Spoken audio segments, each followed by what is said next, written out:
Australia's dairy industry might be suffering the effects of drought, but times remain buoyant in one rain-soaked corner of Victoria. Nevertheless, a Gippsland-based dairy is taking no chances. It's diversified into the retail end to create a ready market for its products.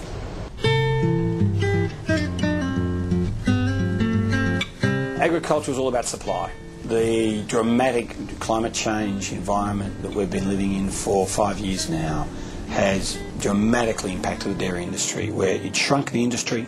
We are 20% smaller, so now we're dealing with a very much finite resource that is somewhat scarce. We're the blessed ones. We have water, and South Gippsland has a very reliable rainfall, and while the severe drought in the north of the state and into New South Wales has very much increased input costs and feed costs for the farmer, as a region we are somewhat protected by our rainfall reliability and the way we can grow grass cheaply. Back in 1990, brothers Grant and William Crothers were looking to set up a new dairy venture after selling the family milk company a few years earlier. They found a disused old former butter factory in a small town in southeastern Victoria. Shake it up. Shake it up. We are an ingredient company. We pick up milk off farm, convert it to an ingredient for a food processor. Often it's a cheese product, it might be a combination of vegetable fat and dairy fat, it might be a milk protein. About 70% of our business is offshore. Japan is our hero market. We have a marketing office there that we opened in 1999. We do other Southeast Asian and North Asia destinations, a little bit into Europe. And when the currency's going the right direction, we go to the US. While international demand is as strong as ever, one way to offset any potential decline is to create your own market. My milkshake brings all the boys to the yard and they're like, it's better than yours. Something Burra Foods has done by creating the Melbourne-based Trampoline Gelato chain, which uses milk ingredients from its parent company to make Italian-style ice cream. Trampoline is really our branded play. We wanted to have a brand on our balance sheet.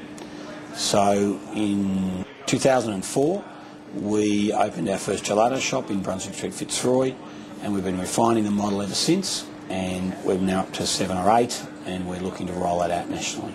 Retailing is a very challenging area. It's a franchise model, so it's all about developing a franchise system backed up by great logistics and a great product. It's a bit of a passion of mine personally. I also saw it as a great opportunity to move up the value chain. Burra Foods is a departure from the traditional model of dairy companies, which were owned by cooperatives of farmers themselves. Instead, it buys milk from about 100 farms within a 70-kilometre radius and converts it into milk products. The industry's changed enormously in the last 20 or 30 years. In the 60s and 70s, the industry was reliant on domestic demand and then selling any surplus to England. When they joined the common market, there was a huge depression in the dairy industry in Australia, and they were literally shooting cows because they were worthless. Almost every year since the late 70s, early 80s, the industry has expanded, and Australia is now very much a recognised supplier internationally of quality ingredients. With last year's turnover around the $90 million mark, Burra Foods' foreign focus is certainly paying off. Australia used to be a cheap source of dairy products for the world. We have a very buoyant export industry. We're now more and more becoming a secure source of supply for the world because the European markets are closing in and they aren't exporting as much.